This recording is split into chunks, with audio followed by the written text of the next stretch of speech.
but it was happening before, which is why a company like Azura in Edo was able to build a power plant of about, I suppose it's about 480 megawatt power plant there, with partial risk guarantee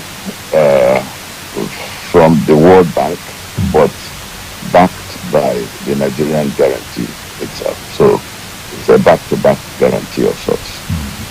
That's it done. Okay. Prof, recently the state governments were granted the power, the mandate to actually generate their own power supply. Right now, I don't know I know that if one is dealing with federal government, especially the investors who may want to come in and invest in the power sector, they may be finding it extremely difficult, to get some papers signed and guarantee that they are going to get their money back and all that. But now that it has trickled down to the states, the laws now empower the state government to generate their own power. Do you see this as a possible way of improving power supply in the country? I don't want our people to be under illusion that suddenly state governments will solve this problem. No. Okay. Because there was never a time state governments were prevented from generating electricity. It was never like that.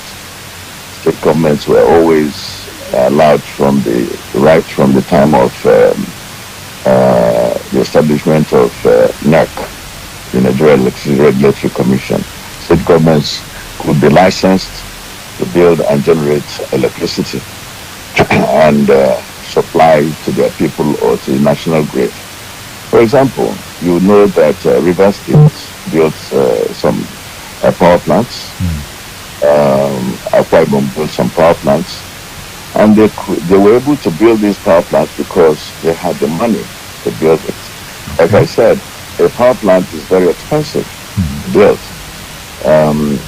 100 megawatts would be getting close to 150 to 200 million dollars to build, and the state government, to shell out that kind of money just for a power plant, you would have to shell a lot of other things to do it.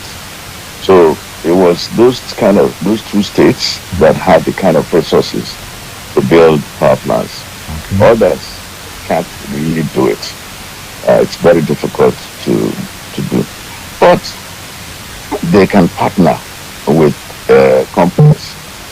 What is important is for state governments not to suddenly think that they should not allow private sector, that they can do it. And when they act like that, then problems can occur, because state government becomes a run-out business rather than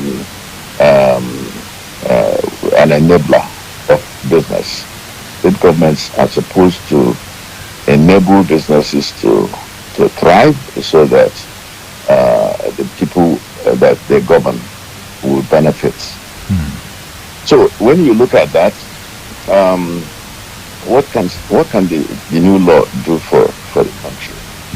The state governments are now able to have focus in power generation by partnering with companies, by being able to provide permits.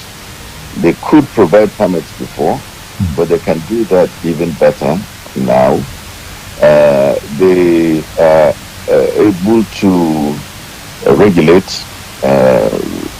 so they have state regulatory commission within themselves, so that they are more focused in seeing that power is properly supplied within their country. So within their states. So these are the sort of things the state can now do that they were not doing before, or they couldn't do before. So they are able to partner and do better in power delivery. This is certainly a major step forward.